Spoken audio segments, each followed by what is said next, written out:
Yeah, yeah, yeah. Narnos. Yeah, yeah. He manifested this, I swear he did. Narnos, bring the story to the visual. Global, kick it with the athletes, good promo. Dope show, listen while you working. Speaking with a purpose. Subscribe now, don't keep scrolling.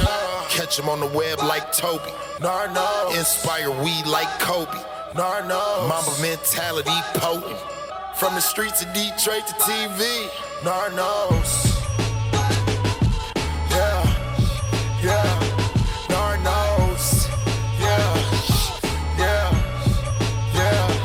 Narnos. So how you doing today, bro? I'm good, man. How you feeling, man? I'm feeling real good. Excited about this next chapter in my life.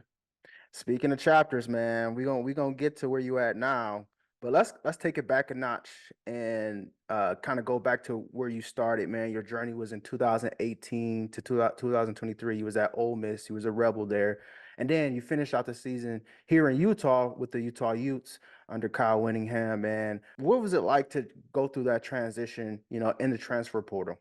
It is a stressful situation at first because you never know like what schools you think will come be interested in you. So you really just got to take that leap of faith and believe in your abilities and your self-worth to just put yourself out there, and hopefully a school like Utah comes and gets you. And what advice can you give to someone who's in your position right now? Kids are going back and forth, really trying to make business decisions at 18, 19, 20 years old. With your experience, what advice do you have for them? I'd say just go somewhere, as far as like going to a school, I Hmm. would say don't just go somewhere that wants you, because a lot of teams they'll have like a bunch of 5-star, 4-star, and they say they just want you, and then you just become a name there. Go somewhere that needs you, where you can develop as a player, get on the field, get reps in the game, and not just be another trophy to them. Actually, be like a member of the team, a member of the family. I think. Well said, well said. So this past season with Utah, man, they love their Utes out here. And of course I had to dress appropriately. Uh, but what are some of the things that you learned during your journey here at Utah? Obviously, high expectations, Cam Rising, is he going to be healthy? And then guys started dropping, which is a part of the game. But defense, they stood strong. What was that journey like to make sure that our offense may be going through these ups and downs, but the defense has to stay whole? Yeah, it's just something that kind of they drove home immediately when I got there. Is just the next man up mentality, as far as offense and defense, and we come as one. It's not just offense is over here, defense over here. We're all together in it. We're all in it together, So if offense is lacking, then defense just got to pick it up. Even if we're playing good, we got to pick it up. I mean, there's a few games where if defense, we won off of a defensive, a defensive touchdown. So Hmm. things like that, and then with all the injuries and still ending 8-4 regular season, I feel is like, a lot of teams not doing that, especially without your main quarterback or your main 2-3 quarterbacks, Yeah. So just being able to do that, I feel is like a testament to the development of all the players and then just the way that we treat everybody on the team. We take it back a little further, man. A lot of people don't know that you are basically a two-way player. You start off at wide receiver, and now you're a cornerback. You could go to the NFL. You could declare for the NBA and maybe see what you could do in the G League and work your way up. But you're a wide receiver by nature, cornerback now, by doing what you have to do to make a position change, which happens all the time. But for you, man, what was it like during your recruiting process in high school? Yeah, so I was a 4-star receiver coming out of Houston. And I don't think a lot of people know this, but I was actually committed to Oregon my junior year of high school.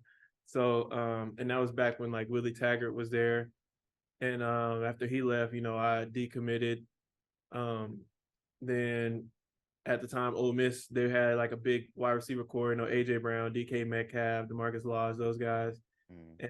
And so they were like a big, it was a big thing in the South. They were doing big things. So it was like I was gonna come in and be the that next line of receivers to come through there. So that was what really went into that decision. Mm. And, I can kind of attest to a little bit, playing cornerback and wide receiver back in my day. I'm at that point now. And but for you, man, how was that transition going from one side of the field to the other, running forward, now you're running backwards? Yeah, at first it was definitely a learning point. Like you said, running routes forward. Now I got to learn how to run them backwards and then run them fast at that, because they ain't gonna slow down for me. So, No. yeah, just learning the position, learning how to tackle again. You know, I ain't Hmm. really had to play defense since I was in like middle school, so being able to have to learn how to tackle again, be that physical presence on the outside, is definitely something I had to learn, and then kind of learn on the fly. Like I was playing corner for maybe a week and a half, then I was thrown in the game. So Hmm. it was pretty quick. Hmm. And so, I mean, a lot of cornerbacks are like 5'9", 5'10", but you're 6'4". So and you got to get low to the ground. Some of these running backs are 5'6", 5'7". What technique have you been taught to master that? Yeah, well, I've had a good amount of corner coaches at this point. So really it's just, keeping my pad level low, being 6'4", it's gonna be hard for me to, stay low all the time. Hmm. But obviously getting as low and being effective. So Hmm. not too low to where I'm too slow, and not too high to where I'm not being able to get a good drive out of my breaks and stuff. So just being at that right level to just, be able to get in out of breaks and make plays. Well, you did get a chance to play against one of the most popular two-way players in Travis Hunter when Colorado came out here to battle y'all in Rice Echo Stadium. I was actually on the sideline for most of that game. I mean, is he as advertised from your perspective? I give him his respect where respect's due, because I've played two ways before, Hmm. as we just talked about. So as far as that, I feel like it takes a lot for a player to be able to do that, and not a lot of intellect to be able to do that as well, to be able to know the offense and the defense and the play calls at that. So I definitely give him credit for that. Um, but I mean, I understand. I'm picking me. Yeah, of course, you got to bet on you. You Yeah. definitely got to bet on you, man. But because I mean, in your time, he's not the only great player that you have played and gonna play. And right now, you're in Florida, participating in workouts to get prepared for the NFL draft. I mean, what is that feeling like to be able to announce that? Yeah, it's kind of like a surreal moment, like a childhood dream of mine. Well, even back last year, I was contemplating if I was going to leave for the draft or, play another year. And really, what went into that, it was like I still have that 1 year of eligibility left. Why not, just take full advantage of what I still have instead of, I mean, it wouldn't be necessarily be leaving early, but I still have it to use. So, I mean, Mhm. why not? So I used it, and then I feel like I'm in a good position now. And just being out here training now is just like little things that you dream about when you first start college. Like when I'm getting to the draft process, you watch the workout videos and all the time, and now I'm actually doing that. So it's just like Mhm. I'm living my dream already. That remind me of when I asked Clark Phillips, the previous number one jersey Yeah. cornerback from last year, now with the Atlanta Falcons. I asked him after his pro day, he literally said the same thing, being able to have watched that and then to be right there at the combine running these, the 40-yard dash, which is the most popular. But for you, man, you grew up in Houston. How cool would it be to get drafted by the Texans? They playing real good right now. Hey, who you telling? I be saying, I'm like, hey, if y'all need another corner, come get me. I'm right around the corner. Hey, Stingley needs some help. Derek Stingley, he Hey, needs as some I help. said, ain't far from home. If you need, what I'm saying, come. Mm. I'm right around the block. How you feeling about them right now as a hometown kid? The Texans are in the playoffs and the Cowboys are not. Yeah, I grew up a Texans fan. Also, I mean, a Cowboys fan as well, but Yeah. really a Texans fan. But it's been hard to be a Texans fan sometimes. And just what they've done, how they've turned around that program, it's just been crazy and great to watch. And then now, me being in the position I am, it's like I could possibly be a part of that the next year. So, it's just, and again, like a surreal moment. Like it could really be me the next year. But yeah, it's been great watching them turn that around and just trend upwards from there. Going from Houston to Mississippi to Salt Lake City, Utah, what have you learned about yourself in that journey? I really learned that I can adapt to anything, whether that be weather, coaching, lifestyle, environment. I feel like I've thrived everywhere I've been. So, um, which I think is a good attribute. Shoot, going to the league now, Mm-hmm. you could be in any place, anytime. Just that's how the business is. So, having that under my belt, being able to go anywhere and find a place for myself and thrive, I feel like is just gonna help me in the long run. From your experience, what would you say is the biggest difference between playing in the SEC and the Pac-12? Uh, Size of the players and probably in size of the crowds, but I mean the crowd really never played a factor to me. Mm-hmm. It's at the end of the day, it's just noise. But Death Valley at night and Tennessee on Rocky Top, like Bama, those are all like Mm-hmm. 100,000+ stadiums. So it's like you're gonna hear it, Mm-hmm. but um, yeah, that's really the biggest thing. And then the size of the players, I feel they're fast. I feel like people are way faster in the Pac-12 Mm. than they were in the SEC. But the SEC had a lot of stronger, like physically stronger players, I'd say. Okay. Okay. And your last stop here in Utah, what are some of the memories you remember most? Definitely getting my pick against the Arizona State, in the Arizona State game. That was a big one. Going down to USC, beating them at home. They were talking the most, like the fans, everybody's talking the most trash. Like, yeah, because we don't have our quarterback and this and that, they gonna come get us. Mm-hmm. No, not them. Mm-hmm. Mm-hmm. um, what else? Beating Florida, getting that get back because I actually had lost to Florida 2 years prior as well, so I had Mm-hmm. to get my get back as well. Um, yeah, that's probably the big three as far as football goes that I say. And to touch on that game, man, because that USC game was crazy. It was Yeah, nuts. And it always is. Even the Oregon game is pretty good. But that game, I remember watching that game and everyone's talking Caleb Williams might be the number one draft pick. What do you see from him? Because everyone else kind of see the painted fingernails and all that extra stuff. But what do you see from him as a player? as a player, I mean, I really respect his game. That's his little, facade or whatever he does with himself. But as far as like on the field between them white lines, I think he's a real smart quarterback. A lot of the plays that they run come from him. He's giving hand signals to the receivers and making checks off what he sees. Mm-hmm. And to be as productive as he was with regardless of their record, um, I think is a testament to that. And then also, he has a strong body. He's not going to go down very easily as a player, and then his mentality on the field of trying to make the big play or make the play is and extend the play. Mm-hmm. I think he's going to be a top 5 quarterback. Okay. Okay.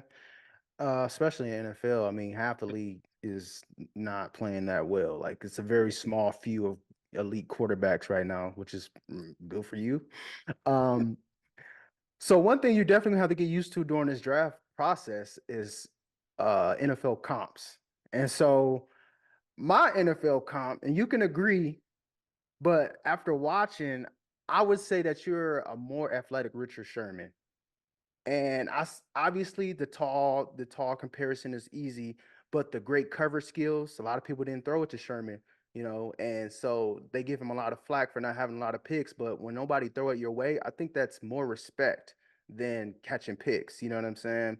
And so that was from what I saw this past season was, what they avoided you pretty much the whole dang on game. It was almost to a point where it's like, is Miles playing? Oh yeah, he is out there. Okay. And it's like, so is that, and then the passion that you have, like you play with heart. I remember being at that spring game, catching that pick, man, going crazy. Like you play with passion, and obviously the former wide receiver, two-way player. But do you agree? And then also in addition to that, what what players in the NFL at your position do you respect the most? Yeah, I definitely can agree with that. again, because we both played receiver, switch. I think I switched earlier than he did, but yeah, I did. And then the size, being respected on our side. And I always wondered if people really realize that, like, a lot of times, like, I didn't really get a ball thrown my way till the Baylor game. Yeah, yep. And then after that, it was still sparingly between whatever game we were playing. They wouldn't even run my way certain games too, because I was a real sure tackler, I'd say. So they wouldn't run my way a lot, and it sometimes it would get frustrating because I'm like, I need a hit or something. Like, it's cold out here. I need to warm up. Yeah.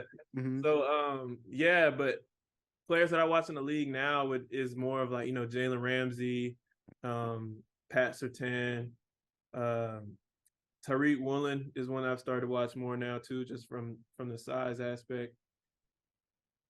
Darius Slay, Stephon Gilmore, a lot of the real, top corners in the league right now. And in a nutshell, what do you see in all those guys that NFL scouts should see in you? Definitely the physicality, the cover skills, the knowledge of the game, and then also my technique. I feel like each year has gotten even better, and then coming to Utah and learning from Coach Shaw just skyrocketed me even more, from press to off to zone coverage, everything. And on the flip side, because you're gonna be playing some of these wide receivers, man, but what are some wide receivers in the game that you're looking forward to going up against? Oh, definitely my boys AJ and DK. Them first two on the list that, hopefully I'll get to play against those guys. And every time I talk to them, we talk about, it's like, hey, I'm gonna be out there, so be ready. But definitely those two guys. Then also guys like Stephon Diggs, he the way he run routes, and then Devontae Adams, those guys, just interested in, playing against those guys. Even Tyreek Hill, I kind of want to see what that's all about, I know the speed is crazy, but you got to want to challenge yourself too. So just want to play. Oh, and also Mike Evans, go against him. He's a big dude. Yeah. I'm a dude. So I don't know if he's played a corner my size besides, I think, Tyree Woolen from the Seahawks, but Oh, he has. Yeah. He has. Yeah, and he's put up 1,000 yards his whole career for a reason. So I'm looking forward to seeing that too. Seeing you battle up against him. But until then, you definitely gotta, compete against your peers in this draft process. With the NFL Combine, all the draft workouts and things like that. Are you gonna do a pro day? Yeah, I will be doing the pro day as well. I don't know exactly what day it is. It's at the end of March, though, I'm pretty sure. But yeah, I'll be participating in pro day, all the drills, everything. Yeah, with the draft 3 months away, what are you working on right now in Florida to stay ready? Biggest thing, like you said, the most thing that people want to see and is most popular is the 40. So that's what I've been working on the most. Working on my 40, and then also just working on my technical drills that we do, during Indy and all that type of stuff. But also that's done at the Combine Pro Days that they want to see the DBs go through. So just working on all those things. Who keeps you grounded, man? Like, obviously, being a college D1 athlete has its own set of fame. Yeah. But once you go to the NFL, it's like Super Saiyan mode. It's a whole nother level. For you, who keeps you grounded? I'd say, my group of close friends, we've been boys since, middle school, high school, and I've always been like the superstar or whatever, but, they don't look at me as that. They still joke with me and, keep me humble. And I really try to keep myself humble because, in the instant it could all be taken away. So I'm just blessed to be in the position I am, and just gotta, take one step at a time. What kind of young man and player is an NFL getting in Miles Battle?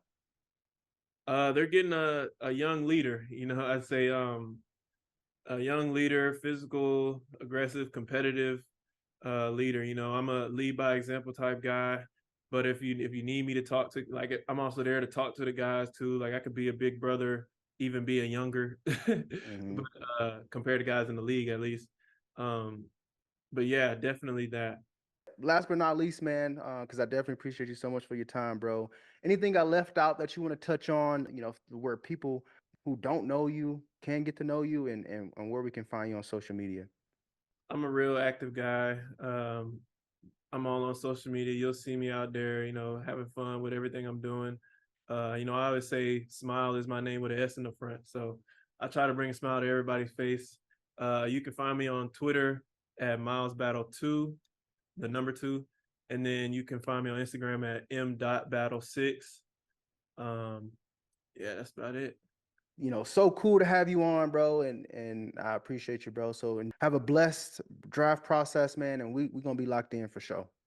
Sure. Thank you. God bless. Yeah, God knows.